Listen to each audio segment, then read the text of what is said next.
நார்மலாக ஃப்ரெண்ட்ஸுங்கெல்லாம் பேசினாவே நல்ல ஒரு ஸ்டோரியை சொன்னாவே ரீல் விடாத பேய் கதை விடுறேன்றாங்க. ஆமாம் சார். நீங்கள் படத்துக்கே பேய் கதைன்னு வச்சுருக்கீங்க, இதில் என்ன ரீல் சொல்ல போகிறீங்க? ரீலா இல்லை ரியலா? இது ரியலான்றதுலாம் இல்லை சார். இது வந்து முழுக்க முழுக்க வந்து ஒரு த்ரில்லர் படம், த்ரில்லர் அண்ட் சஸ்பென்ஸ் படம். இது நீங்கள் வந்து பேய் படம் ஜான்ராகவும் எடுத்துக்கலாம், ஒரு டெக்னாலஜி ஓரியன்ட் ஹாரர் ஃபில்மாக கூட பார்க்கலாம், இல்லைனா நீங்கள் ஒரு ஸ்கல்ப்டட் மூவியாகவும் பார்க்கலாம். இது வந்து நீங்கள் எப்படி வேணாலும் எடுத்துக்கலாம். ஸோ கதையோட டைட்டில் வந்து படத்துக்கு தேவையாக இருந்தனால தான் அதை வச்சுருக்கோம், பேய் கதை அப்படின்றது. படம் முழுக்க முழுக்க நான் சொன்னேன் இல்லையா, ஃபேமிலி என்டர்டெய்னர் முதல்ல சொல்லிட்டேன். ஸோ இது வந்து ஒரு பேயை வந்து வேறு மாதிரி காட்டுவாங்க படத்துலலாம். நாங்கள் அந்த பேயை வந்து இந்த படத்தில் வேறு மாதிரி காமிச்சிருக்கோம். ஸோ அவ்வளோதான். இல்லை, ட்ரைலர் காமிக்கும் போதே அது பிக் பாஸ் கண்டென்ட் மாதிரி தெரிஞ்சுது. ஒரு ரூம் உள்ளே போயிட்டு ஒரு வீட்டு உள்ள மாட்டிக்கிற மாதிரி, பின்னாடி இந்த பேக் வாய்ஸ் கொடுக்குற மாதிரி, அதே மாதிரி ஒரு வாய்ஸ் வந்து பேசிச்சு. விஜய் கேபிஓயில் அவர் இருந்தாருன்றதுனால அதே கதையை கொடுத்துட்டாரா? இல்லை சார், நீங்கள் சொல்கிறது மாதிரி உள்ள கதை இல்லை, இது முழுக்க வேறு கதை தான். சொல்லுங்கள். சரிங்க சார். சரி.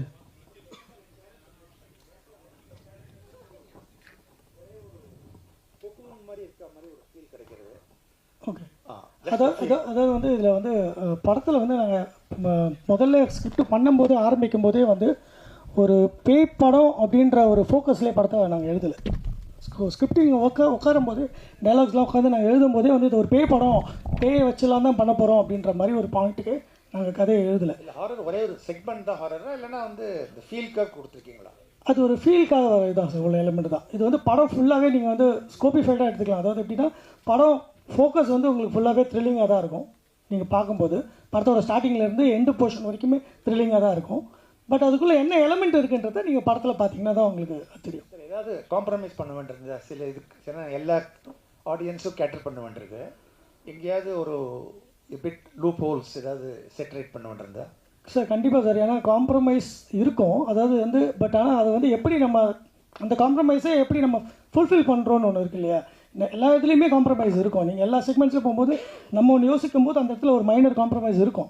பட் அதை நான் ஃபுல்ஃபில் பண்ணியிருக்கேன் இந்த படத்தில். என்ன தான் அது காம்ப்ரமைஸாக இருந்தாலும் அதை எப்படி அதை கரெக்டாக கொண்டு வரணுன்றதை ஜஸ்டிஃபை பண்ணியிருக்கேன். ஃபார் எக்ஸாம்பிள், இப்போ நாங்கள் நிறைய படங்கள் அனிமேஷன் போர்ஷன்ஸ்லாம் வந்து அனிமேஷனாக வேறு மாதிரி ஒரு பாயிண்ட் ஆஃப் வியூவில் தான் இருக்கும். அதாவது ரொம்ப பிரம்மாண்டம், ரொம்ப அனிமேஷன்னாலே அப்படி தான் பார்க்குறோம் இல்லையா, பிரம்மாண்டம், அதில் நிறைய வருஷம் ஒர்க் பண்ணுறாங்க, அதோட போர்ட்ரேஷன்ஸ் வேறு மாதிரி இருக்குது. நாங்கள் வந்து விஆர் டெக்னாலஜி, இப்போ குழந்தைங்களாம் விஆர் போட்டுட்டு விளையாடுறாங்க இல்லையா, சும்மா கண்ணில் மாட்டிப்பாங்க, அவங்க போவாங்க, திடீர்னு பார்த்தா டமால் விழுகிற மாதிரி அவங்க நினச்சிப்பாங்க. ஏன்னா உள்ளே நடக்கிறது என்னன்னு தெரியாது, பட் உள்ளே வந்து அவங்க விஷுவலைஸ் பண்ணிக்கிறாங்க. அந்த விஷுவலைஸ் எஃபெக்ட்ஸை கொஞ்சம் இதில் யூஸ் பண்ணியிருக்கோம். ஸோ இந்த மாதிரி ஏரியாஸில் கொஞ்சம் சில ஏரியாங்கள் நாங்கள் காம்ப்ரமைஸ் பண்ண வேண்டியது. ஆனால் டெக்னாலஜி ஓரியன்டாக போகும்போது, இப்போ அன்ரியல் இன்ஜின் அந்த மாதிரி டெக்னாலஜிலாம் போகும்போது அதில் சில விஷயம் காம்ப்ரமைஸ் பண்ண வேண்டியது. பட் அதை நாங்கள் ஃபுல்ஃபில் பண்ணிட்டோம். ஏன்னா கதைக்குள்ளே வரும்போது அதை நாங்கள் ஃபுல்ஃபில் பண்ணிட்டோம். Thank you sir. Thank you sir. Sabesh sir, நீங்கள் தேவா சார் ஃபேமிலிலேருந்து வந்திருக்கீங்க. தம்பி வந்து வந்திருக்காரு, ஸ்ரீகாந்த் தேவா. எங்களுக்கு ஒரு ஆதங்கம் இருக்குது. 400 படத்துக்கு மேலே தேவா சார் இசையமைத்திருக்காரு. ஆமாம், நிறைய மக்கள் ரீச் ஆகிருக்காரு. ஸ்ரீகாந்த் தேவா சார் கூட அந்த கருவறை படத்துக்கு தேசிய விருது வாங்கியிருக்காரு. தேவா சாருக்கு தேசிய விருது கிடைக்கல. அதை பற்றி என்ன நினைக்கிறீங்க? கஷ்டமாக தான் இருக்குது. ஆமாம், எவ்வளோ நல்ல படங்கள்லாம் பண்ணியிருக்காரு, நல்ல பாடல்கள்லாம் கொடுத்துருக்காரு. எல்லாருக்கும் என்ன சொல்லுவீங்க, தேவனா கானான்னுவீங்க. அது கிடையாது. ஒரு படத்தில் ஒரு பாட்டு இருக்கும் அந்த மாதிரி. ஆனால் மற்ற 5 பாட்டும் மெலடி சாங் இருக்கும், அதை நீங்கள் கேட்டிருக்கலாம். ஆனால் அது என்னமோ தெரியல, அவருக்கு இதுக்கு கிடைச்சிருக்க வேண்டியது அந்த என்ன பண்ணாது, நலம் நலம் அறியாவல், காதல் கோட்டைக்கு கிடைச்சிருக்கணும். பட் அது மிஸ் ஆயிடுச்சு. பரவாயில்ல, அதனால ஒன்றும் நமக்கு வருத்தம்லாம் கிடையாது. தேவா வாங்கினாலும் அண்ணன் வாங்கலைன்னா இந்த பையன் வாங்கிட்டார் இல்லையா, அது போதாதான் நமக்கு இல்லையா. Thank you sir. டைரக்ட் சார், இது வந்து பயமாக இருக்குமா இல்லை காமெடியாக இருக்குமா? காமெடி கலந்த பயமாக இருக்கும் சார். ஏன்னா பயம் இருக்குது, கண்டிப்பாக சில ஸ்பாட்ஸில் பயம் இருக்குது நிறைய. அதான் சொன்னேன் இல்லையா, ஒரு செக்மெண்ட் பண்ணியிருக்கோம், ஒரு லேயர்ஸ் பண்ணியிருக்கோம். படம் ஸ்டார்டிங்லேருந்தே ஒரு லேயர்ஸ் பண்ணியிருக்கோம். ஒரு லேயர்ஸுமே உங்களை வந்து கன்ஃபியூஷன்லேயே கொண்டு போகும். அந்த மாதிரி உள்ள படம். அதில் சில இடத்துல நீங்கள் கண்டிப்பாக பயப்படுற எலமெண்ட்ஸும் இருக்குது. அந்த பயன்றதை நான் தான் சொன்னேன் இல்லையா, இப்போ குழந்தை பார்க்கும்போது பயப்படுற அந்த பயம், அந்த ஸ்கேரி பயம்லாம் கிடையாது. அதான் நான் சொன்னேன், ரத்தம் கிடையாது, அர்த்தம் போடுறது கிடையாது, கை ஏதோ பிச்சு கிடக்கிறது கிடையாது, இல்லை உங்களை சவுண்டை வச்சு டமான்னு உங்களை பயன்படுத்த கிடையாது. பட் சில இடத்துல அந்த ஸ்பாட்ஸ் வச்சுருக்கோம். அது நான் இப்போ சொல்ல முடியாது, படத்தில் பார்த்தீங்கன்னா அந்த ஸ்பாட்ஸ் உங்களுக்கு புரியும். மிஸ் ஆகிட்டு சார். சார் இதில் உங்களுக்கு இசையமைக்கும் போது உள்ள சவால்கள் எப்படிங்க சார்? ஆக்சுவலி இதில் இருக்க சவால்லாம் ஒன்றுமே பெருசாக இல்லை. ஏன்னா நானும் அவனும் மியூசிக்கில் ரொம்ப ட்ராவல் பண்ணியிருக்கோம். ஸோ அவர் கேட்டது நான் கொடுத்துட்டேன்னு நினைக்கிறேன். பெரிய எனக்கு கஷ்டமாக தெரியல.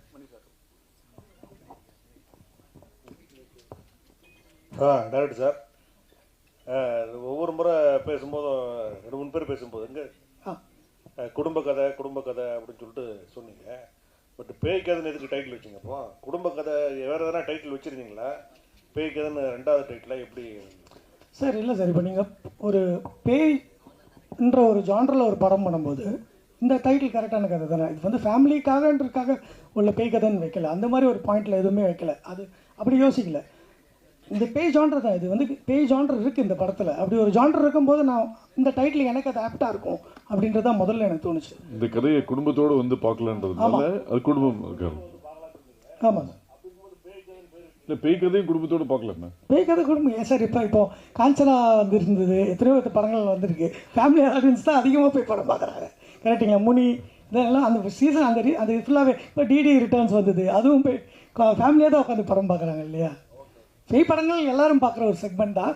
அது நம்ம எப்படி காட்டுறோன்றது. நான் இப்போ வந்து ஹாரிஃபைடாக அதை காமிச்சேன்னா எனக்கு கண்டிப்பாக சென்சாரில் வரும்போது உங்களுக்கு அது தெரியும் இல்லையா? அவ்வளோ ஹாரிஃபைக்காக இருந்ததுன்னா படம் அது வேறு கேட்டகரியில் போயிடும்.